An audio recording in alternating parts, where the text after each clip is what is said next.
Abdullayev Mirzohid 3 yildan buyon yoshlar yetakchisi lavozimida faoliyat olib bormoqdaman. Hozirgi kunda Yakkasada mahallasida ish faoliyatimni davom ettirmoqdaman. Hozirgi kunga qadar 3000 dan ziyod yoshlar bilan ishlab, ularning iqtisodiy ijtimoiy muammolarini o'rganib kelmoqdaman.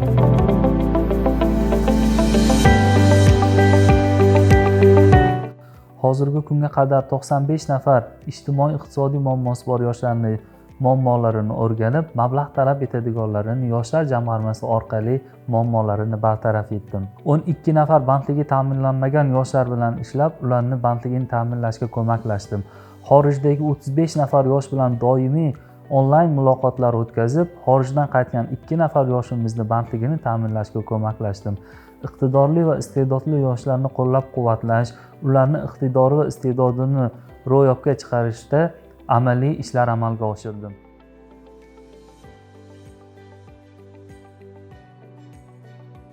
Mahallamiz hududida joylashgan sport maydonchalaridan unumli foydalanmoqdamiz. O'zimning shaxsiy tashabbusim bilan mahalla idorasida bo'sh turgan binodan unumli foydalanib, mega loyihalar maktabini tashkil etdim. Bu mega loyihalar maktabida Ibrat akademiya, mutolaa, ustoz AI, UzChess, qizlar akademiyasi ilovalaridan foydalanish uchun shart-sharoitlar yaratdik.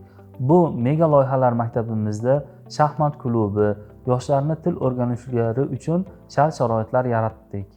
Ushbu mega loyihalar maktabimizda 2 karra jahon chempioni Mahmud va Mavludaxon o'zlarining shaxmat klublarini tashkil etganlar hamda mahallamiz yoshlari uchun shaxmatni o'rgatib kelmoqdalar.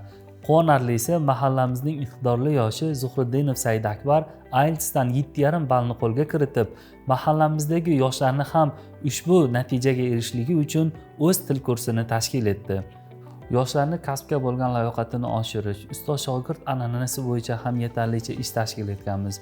Birgina misol, Rashidov Muhammad Sodiq hozirgi kunda sartaroshlik yo'nalishi bo'yicha hunar o'rganib, daromad topmoqda.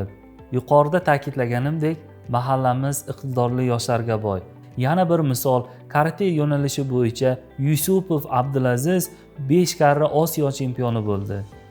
Yoshlarga bo'lgan e'tibor juda ham keng qamrovli bo'lmoqda. Prezidentimizning ta'birlari bilan aytganda, biz yoshlar yetakchilari ulkan maqsadlar, samarali mehnat, oqilona turmush shiorida ish tashkil etsak bas.